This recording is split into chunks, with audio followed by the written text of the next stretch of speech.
Hello friends, இது வந்து short video தான். இது வந்து அவேர்னஸ் வீடியோ கூட. ஸோ கண்டிப்பாக எல்லாருமே வந்து ஸ்கிப் பண்ணாமல் வந்து பாருங்கள். பச்சை பட்டாணி வந்து வாங்கும்போது நம்ம வந்து தோல் உரிக்க சோம்பேறித்தனம் பட்டுட்டு இந்த மாதிரி வந்து பேக்கெட்டில் வந்து வாங்குகிறோம். ஸோ இந்த மாதிரி பேக்கெட் பட்டாணியை வந்து நம்ம வாங்கணும் அப்படின்னா இதை வந்து என்ன பண்ணணும் அப்படின்னா, கண்டிப்பாக குறைஞ்சது ஒரு ½ வந்து நம்ம தண்ணியில் வந்து ஊற வைக்கணும். ஸோ இப்போ தான் வந்து நான் தண்ணி ஊற்றிருக்கேன். ஸோ பாருங்களேன், நல்லா பச்சை பச்சேர்னு இருக்குல்ல. கொஞ்ச நேரத்தில் பாருங்கள். ஸோ இந்த தண்ணியோட கலர் வந்து அப்படியே வந்து சேஞ்ச் ஆகிடும். ஒரு நாள் தானே, அப்படியே வந்து நம்ம குக்கரில் போட்டு வச்சிட்டோம்னா வேலை சீக்கிரமாக முடிஞ்சிடும் அப்படின்னு சொல்லிட்டு யாருமே வந்து பண்ண வேணாம். பிகாஸ் அவ்வளோ டை வந்து ரிலீஸ் ஆகுது. நம்ம இந்த மாதிரி கொஞ்சம் கொஞ்சமாக ஒரு நாள் தானே அப்படின்னு சொல்லிட்டு பண்ணக்கூடிய தப்பு தான் வந்து பெரிய ஹெல்த் இஷ்யூவில் வந்து கொண்டு போய் விடுது நம்ம எல்லாத்தையும்.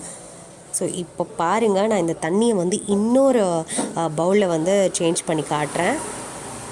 ஸோ இங்கே பாருங்கள், நீங்களும் இந்த மாதிரி பச்சை பட்டாணி வாங்கினீங்கன்னா கண்டிப்பாக ஒரு ½ வந்து ஊற வச்சு பாருங்கள்.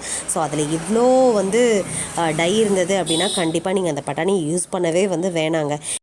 பிகாஸ் நம்ம ஊற வச்சு எடுத்ததுக்கு அப்புறமும் கூட வந்து பட்டாணியில் இன்னுமே வந்து அந்த கலர் இருக்க தாங்க செய்யுது. ஃபுல்லாக வந்து போகவே கிடையாது. ஒரு 3-4 மணி நேரம் ஊற வச்சாதான் வந்து ஃபுல்லாக போகும்னு நினைக்கிறேன். ஸோ கண்டிப்பாக இந்த வீடியோ வந்து எல்லாருக்குமே வந்து ஷேர் பண்ணி விடுங்க. ஸோ இது வந்து ரொம்பவே வந்து இம்பார்ட்டண்டான வீடியோ. அண்ட் நம்மளோட சேனலையும் மறக்காமல் சப்ஸ்கிரைப் பண்ணிக்கோங்க. தேங்க்யூ.